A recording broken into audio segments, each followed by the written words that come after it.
Nag-snow lang ilog yung likod lang ng aming babuyan. Rumaragas ang baha ang namerwisyo sa mga taga-barangay Haibanga sa Lobo, Batangas. Sa kasagsagan niya ng buhos ng ulan, ayon kay Youth Cooper Manny de Guzman Abdon, hindi madaanan ang ilang kalsada roon dahil sa baha. Naranasan din ang masamang panahon sa Santa Elena, Camarines Norte. Pahirapan ang biyahe ng mga motorista dahil sa bahang kalsada.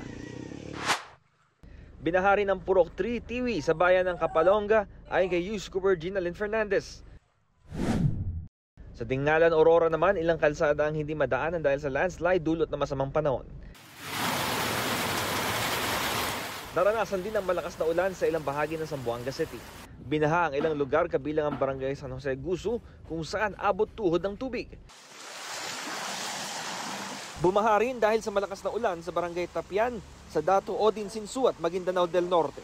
Pinasok ng baha ang ilang bahay pati na ang mosque roon. Ayon sa Pag-asa, low pressure area ang nagpaulan sa Central Luzon at Calabarzon, habang ang hanging habagat naman sa Bicol Region at Mindanao.